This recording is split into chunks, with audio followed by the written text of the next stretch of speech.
Hey guys, in this video I wanted to go over what changes I made to my bench programming, essentially to get my bench back up to where it was. So for those of you guys who are unaware, which you probably are if you follow me, but I've had issues with chronic pec issues, shoulder issues, and that's like really halted my ability to make progress on bench. And I've had to do a lot of troubleshooting with my coach to sort of figure out what works. And today I actually was able to get back up to my previous PR on a flat bench of 369 pounds, with probably about 2.5 kilos left in the tank. And this was like really out of nowhere. Like my progression this block was literally going 330, 336, and 342. And like this felt, a very similar level of difficulty to my 342 of the last week. And so this is just sometimes how adaptations happen, is that they kind of happen out of nowhere, especially as you're like regaining strength, or if it's been like a fatigue issue. And my issue has always been related to fatigue and connective tissue issues. And one of the things that people don't think about when they are programming is connective tissue. This is one of the issues with higher frequency training, is that, and Lyle McDonald talks ad nauseum about this, but your connective tissues can only handle so much. And now our muscles recover significantly faster than our connective tissues do.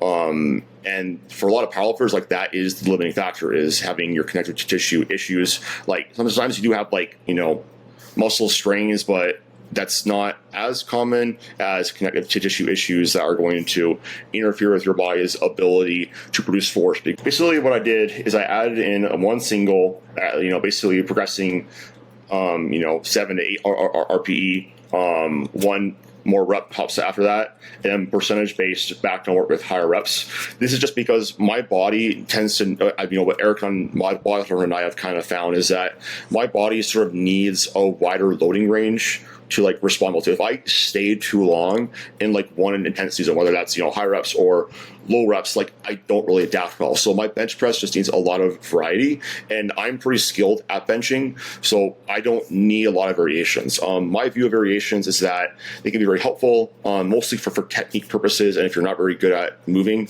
I've always been pretty athletic. Benching isn't hard for me, so just having more of that bench press practice has been really key for me. Second off is I really dramatically increased my tricep volume. Like I'm doing 6, 9, 13 sets of tricep. And then in the past I was doing maybe 6 to 8. And I think a good way to think about training your triceps is similar to like quad versus hamstring volume. Typically people need a lot more quad volume than they do hamstring volume. This has to do with muscle penetration angles, length of certain muscles, etc. But in general, for me, I found my triceps need more volume, my biceps don't, and I've kind of been chronically underdosing that. Eric and I have kind of found that this is around like my maximum adaptive volume is, not maximum recoverable volume. I don't like going to maximum recoverable volume. That's all you can really recover from by definition. You want to be at a spot where it's like, if you want to basically find the most progress, you need to sort of find that spot, especially as you get more advanced, where you're just below where you're able to, where you're like maladapting, and kind of like keeping around there. So for me, just keeping in percentage work helps keep me more objective. Also, it's a maximal percentage. It's like, I work off of like my old max of 358, and only auto-regulate, these sets, like 3 sets per week. But doing the more tricep work has really helped me out with my lockout and being able to like push through. It's like my chest is like really big, like proofs in the pudding, like right here. Like those are, big pecs. My triceps are not very big. So that's kind of like my muscle limiter, and that's been like my thought process behind adding a little bit more volume. I've also seen a lot of transference from doing skull crushers, and then push downs just help out too with that, especially like dumbbells. So that's sort of what my programming has looked and what I've sort of changed, as well as just keeping things a lot more maximal, and like being willing to like go back, like if I'm not feeling good or having like some connective tissue issues, like one day, and just really auto regulating more heavily.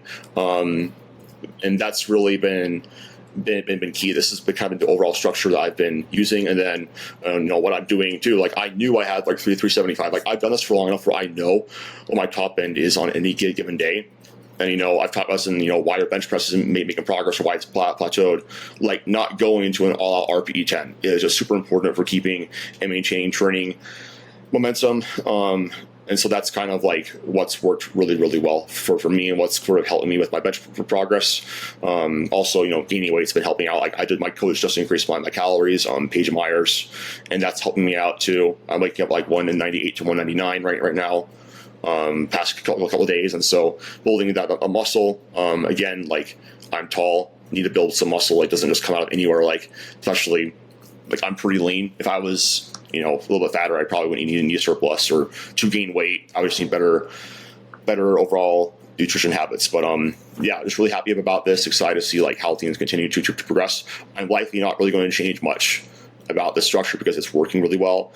Because especially as you get more advanced, like the variation in like blocks or whatever, like is lower. Like maybe if we do change maybe like, a set of 5, a 2, 2 by 9, and going upper reps, I think average intensity is something that you need to keep, track of. So if I lower down one day, probably need to increase reps on another day, stuff like that. But yeah, all in all, really happy with how things are going. So hopefully this is some helpful insight.